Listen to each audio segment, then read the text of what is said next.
This is The Conscious Investor presented by Nuveen. I'm here with Bill Emick, professor at Columbia University and co-author of Social Value Investing. So tell me, why did you decide to write this book? We decided to write the book because we really believe that profit and purpose can go together, that you don't have to choose one or the other. And in fact, I'll go even further than that. If we look at some of the bigger problems facing the world, inequality, climate change, opportunities, the disappearance of work, automation, those are problems that are not going to be solved by government alone, but they're not going to be solved by the private sector alone either. So we've been researching this area for 10 years, trying to find a way that you can be efficient and do good at the same time. And I think if people have a chance to take a look at the book, they'll see we found examples from all over the world, and we think there's much more to come.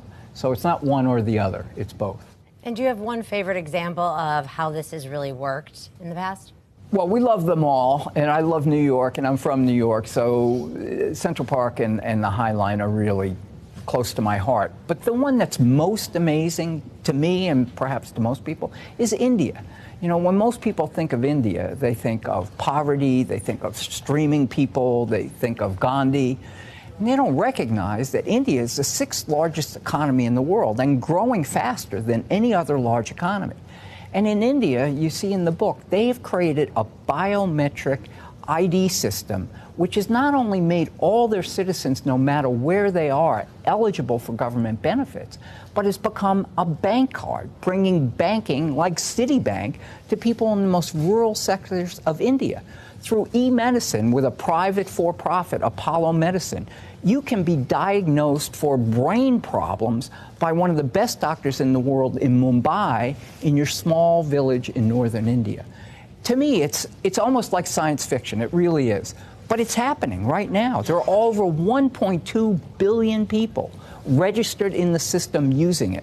And you can carry that card. You don't have to carry your driver's license. You don't have to carry your proof of your mortgage. All your important documents are carried on the card. So you go to the bank, you give them your card, and they can approve you for a loan. And what did they do right that allowed them all to work together? Well, I mean, I hate the phrase, but that's a great question. It really is. The government had this idea in the 90s, and from the 90s all the way into the middle 2000s, it went nowhere because they didn't have the expertise.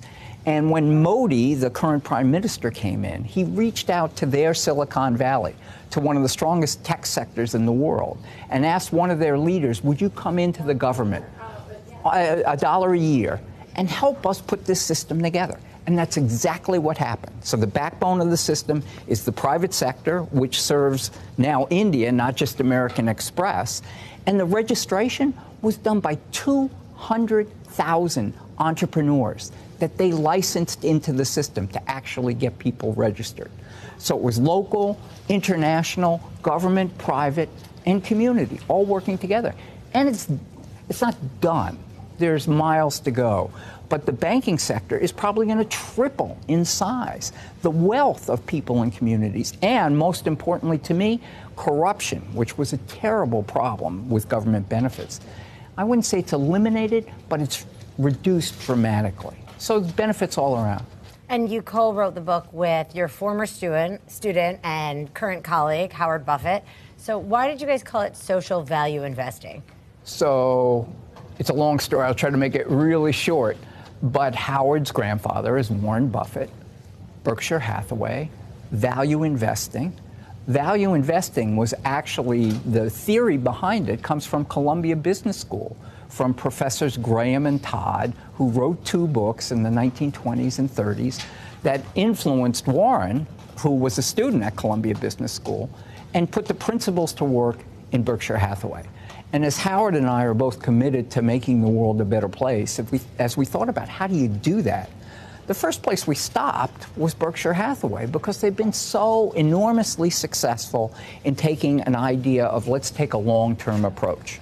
And we looked at their principles, we looked at Dodd and Graham, and then we looked at our own experience. And we put together what we think is both a management and measurement strategy that can achieve not just profit, but also purpose, positive impact. So it's not, again, it's not the choice.